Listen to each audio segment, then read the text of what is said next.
morning, this is the HVO Kilauea update for June 11th.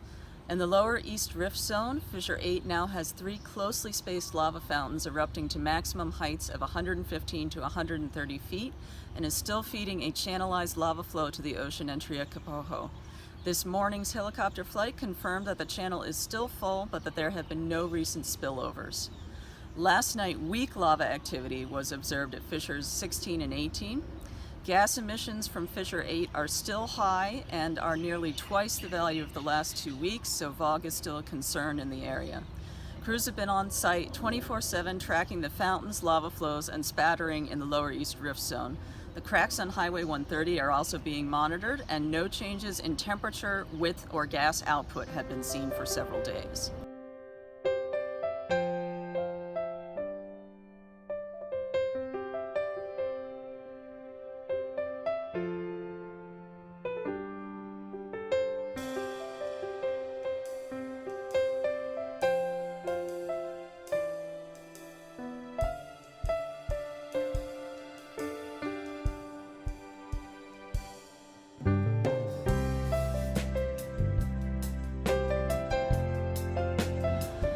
Overnight, there were 2 explosions at Kilauea Summit.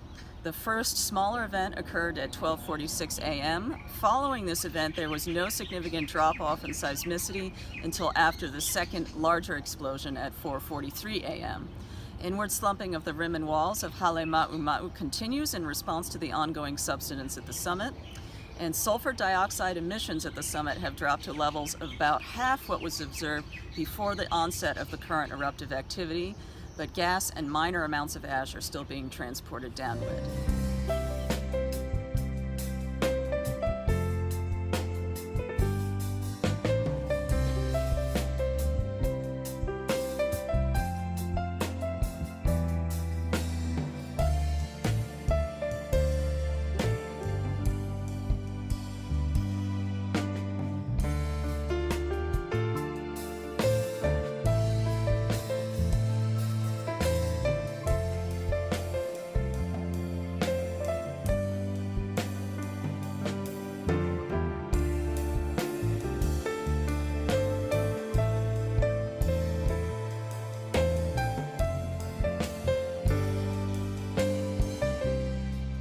USGS Hawaiian Volcano Observatory scientists installed additional continuous GPS stations around Halemaumau.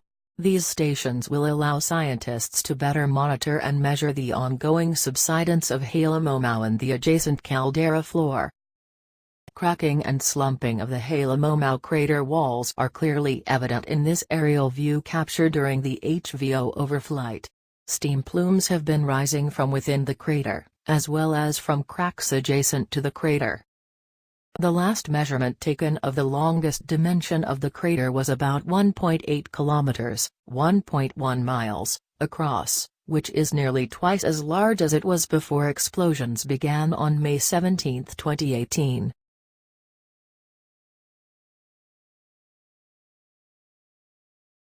The 3 closely spaced lava fountains at Fissure 8 continue to feed a channelized flow trending north and then east to the ocean entry at Kapoho. Very minor spillovers are occurring at multiple places along the channel, but have uniformly been short-lived and are not threatening areas that were not previously covered by lava.